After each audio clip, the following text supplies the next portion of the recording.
Your loved ones have just passed away. You're grieving, you're overwhelmed, and when you get a notice from the bank, their account is frozen, their credit cards are canceled, the mortgage payment is due, the utility bills are piling up, and you have no access to their money to pay for any of it. Welcome to the nightmare of probate. People think that when someone dies, their family can just step in and take over, but that's not how it works. Before your family can touch a penny of your estate, they have to go through a long, expensive, and public court process called probate. And while they're waiting, your assets are frozen. Welcome back. I'm Tua, your estate planning attorney. We've all heard that probate is something to avoid, but most people don't understand why. They think it's just a legal formality. But the reality is that probate can be a financial disaster for your family. Today, we're going to pull back the curtain on the probate process and show you what really happens to your money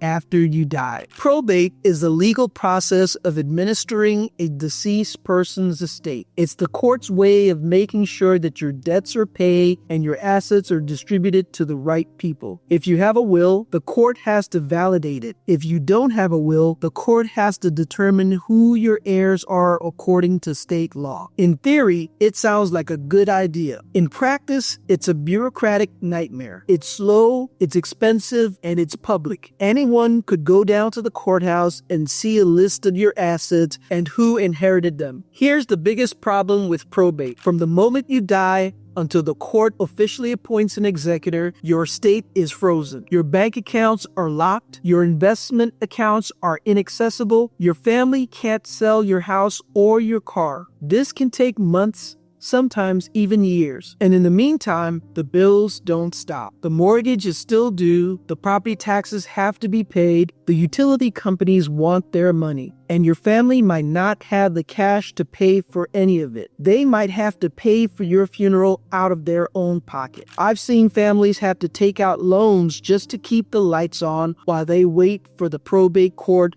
to release the funds. Probate is also incredibly expensive. There are court fees, executor fees, and attorney's fees. These fees are typically paid out of your state, which means there's less money left for your family. In some states, attorney's fees are calculated as a percentage of the estate's value, like in Georgia. So the more your estate is worth, the more the attorney gets paid. It's not uncommon for probate to consume 5% or more of an estate's value. On a $1 million estate, that's $50,000 that's going to lawyers and the court system instead of your kids. So, how do you avoid this nightmare? The answer is a revocable living trust. A trust is a legal entity that holds your assets for your benefit during your lifetime and then transfers them to your beneficiaries when you die without any court involvement. When you create a trust, you transfer your assets into it. You still have complete control over them. You can buy, sell, and manage them just like you do now. But when you die,